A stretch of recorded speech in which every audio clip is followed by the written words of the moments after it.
अस्सलाम वालेकुम friends, welcome back my channel cook with Mariam. बिस्मिल्लाहिर्रहमानिर्रहीम। आज मैं आपके लिए आलू और सब्जियों वाला गोला कबाब बनाने की रेसिपी लेके हूँ, जो रमज़ान की स्पेशल रेसिपी है। बहुत ही मज़े का बनता है। जिसके लिए यहाँ मैंने गोला कबाब के लिए 4 अदद आलू लिए, जिसको अच्छे से बॉईल करके छिलका उतार के मैंने रख लिया है। यहाँ मेरे पास 3 चम्मच है चावलों के आटे के, ये मेरे पास 2 चम्मच है कॉर्नफ्लोर के। एक छोटी सी प्याज ली है, जिसको चॉप करके रख लिया है। प्याज का पानी अच्छे से निकाल लिया मैंने। यहाँ मेरे पास 3 हरी मिर्चियाँ थी, जिसको मैंने चॉप करके रख लिया। यहाँ मैंने 1 चम्मच बड़ी ली है। शिमला मिर्च चॉप की हुई 2 चम्मच मैंने ली है। यहाँ गाजरें चॉप की हुई। ये मेरे पास थोड़ा सा सब्ज़ धनिया है। अब चलते हैं मसालों की तरफ। यहाँ मैंने लिया लाल मिर्च पाउडर की 1 छोटी चम्मच। 1 छोटी चम्मच मैंने लिया धनिया पाउडर। आधी छोटी चम्मच मैंने लिया जीरा पाउडर। 1 मैंने बड़ी चम्मच लिया चाट मसाले की। यहाँ मेरे पास है छोटी चम्मच मैंने लहसुन पाउडर की लिए। 1 छोटी चम्मच मैंने अदरक पाउडर की लिए। ये मेरे पास कुटी हुई लाल मिर्च की 1 छोटी चम्मच है। 1 चम्मच मैंने यहाँ नमक का लिया है। आपके पास अगर लहसुन अदरक का पाउडर नहीं तो बेशक आप डालें। सबसे पहले हम चावलों के आटे को रोस्ट कर लेते हैं। यहाँ मैंने चावलों को आटे का रोस्ट करने के लिए एक पैन लिया, इसके अंदर मैंने आटा डाल दिया। फ्लेम को मैं ऑन करने लगी। फ्लेम को मैं लो फ्लेम पे इसको 2-3 मिनट के लिए रोस्ट कर लूँगी, ताकि जो चावलों का कच्चापन है वो खत्म हो जाए। आप चाहें तो इसके अंदर मैदा और बेसन भी रोस्ट करके डाल सकते हैं, लेकिन मैं यहाँ इसमें डालूंगी इसके टेस्ट के लिए चावलों का आटा। यहाँ मैंने 2 मिनट के लिए चावलों के आटे को रोस्ट कर लिया। मैं फ्लेम को ऑफ करने लगी, उसके प्लेट के अंदर निकाल देती हूँ ठंडा करने के लिए। मैंने चावलों का आटा इसलिए रोस्ट किया ताकि चावलों का जो कच्चापन है वो खत्म हो जाए। अब हम चावलों के आटे को साइड पे रख देते हैं ठंडा करने के लिए। तब तक हम आलूओं को मैश कर लेते हैं। यहाँ आलूओं को मैश करने के लिए मैंने एक बाउल लिया। अब मैं इसके अंदर एक आलू डाल के अच्छे से मैश कर लूँगी। आप चाहें तो आलूओं को कद्दूकश भी कर सकते हैं, लेकिन मैं यहाँ मैश करूँगी। यहाँ मैंने आलूओं को अच्छे से मैश कर लिए। अब हम इसके अंदर डालेंगे जो मेरे पास गाजरें थी, वो शिमला मिर्च, चॉप की हुई प्याज का पानी अच्छे से निकाल लिया करें। अब हम डालेंगे इसके अंदर हरी मिर्च चॉप की हुई। आप चाहे तो डालें, बेशक ना डालें। अगर आप ज़्यादा मिर्चें पसंद नहीं करते तो बेशक ना डालें। अब मैं यहाँ हरी मिर्चें डाल दूँगी। अब मैं डालूँगी इसका खूबसूरत सा कलर लेके आने के लिए हल्दी पाउडर की आधी चम्मच।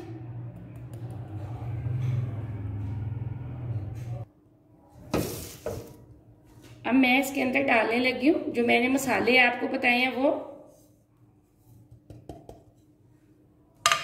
अब इनको कर लेंगे अच्छे से एक दफ़ा मिक्स। अब जो मेरे पास कॉर्नफ्लोर था वो डाल रही हूँ, और इसी के साथ में डाल दूंगी चावलों का आटा। चावलों का आटा ठंडा करके डालना है। मैंने चावलों के आटे को साइड पे इसलिए रखा था ताकि ये ठंडा हो जाए। अब जो हमारे पास हरा धनिया था वो डाल देंगे, और इसको अच्छे से हाथ की मदद से हम मिक्स कर लेंगे। यहाँ मैंने गोला कबाब का मिक्सचर अच्छे से तैयार कर लिया। अब गोला कबाब बनाने के लिए हम हाथों को लगाएंगे थोड़ा सा ऑयल। यहाँ मेरे पास ऑयल है, मैंने दोनों हाथों को लगा लिया। अब थोड़ा सा मिक्सचर उठाएंगे। अब ये देखिए हमने इसको इस तरह बना लिया है, और थोड़ा सा मिक्सचर हम और लेंगे। ये देखें इस साइज का हमने दोनों हाथों से बना लिया। अब आप कोई भी पॉइंटर लें, उसकी मदद से हम बनाएंगे गोला कबाब। यह मैंने पॉइंटर लिए, ये देखें। अब हम इसकी मदद से एक मैं आपको तैयार करके दिखाती हूँ हमने किस तरह के गोला कबाब बनाने।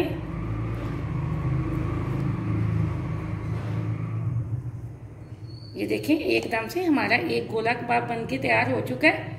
इसी तरह मैं बाकी के भी गोला कबाब बना लेती।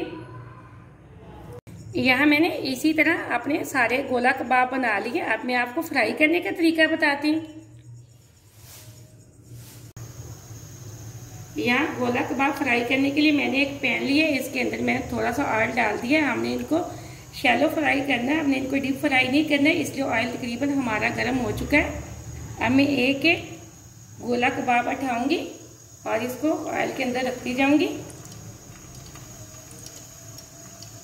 यहाँ तकरीबन मैं 4 से 5 गोला कबाब पैन के अंदर रख दूंगी फ्राई होने के लिए।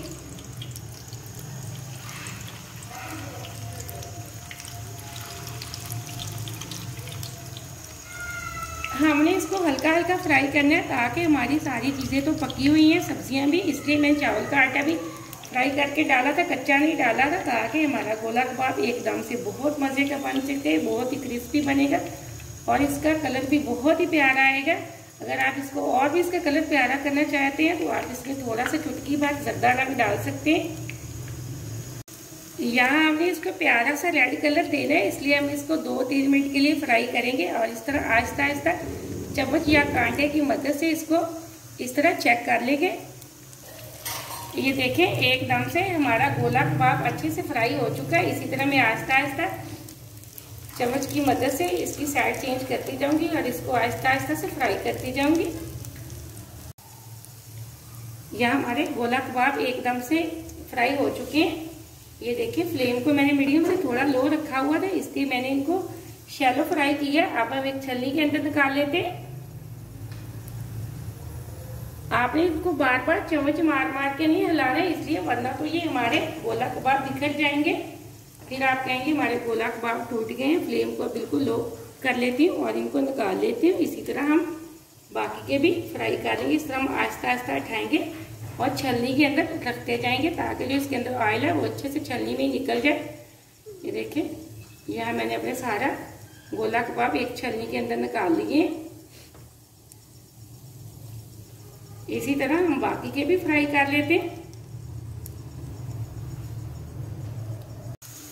इसी तरह मैंने अपने गोला कबाब सारे फ्राई कर लिए। मैं फ्लेम को ऑफ करने लगी, अब इनको भी छलनी के अंदर निकाल लेती हूँ। यहाँ मैंने अपने सारे गोला कबाब एक छलनी के अंदर निकाल लिए, अच्छे से ऑयल भी खुशक कर दिया। हमने इनको रेड प्यारा सा रेड कलर दिया है चावलों के आटे से, जो बहुत ही क्रिस्पी बनते हैं। आप चाहें तो मैदा और बेसन भी रोस्ट करके डाल सकते हैं। एकदम से बहुत मजे के हमारे बने। मैं आपको प्लेट के अंदर निकाल के दिखाती हूँ। यहाँ मैंने प्यारी सी प्लेट के अंदर सारे गोला कबाब निकाल लिए, बहुत ही मजे के बने। आप इस रेसिपी को जरूर ट्राई करना और लाइक भी करना। मुझे अगली रेसिपी के लिए इजाजत है। अल्लाह हाफिज।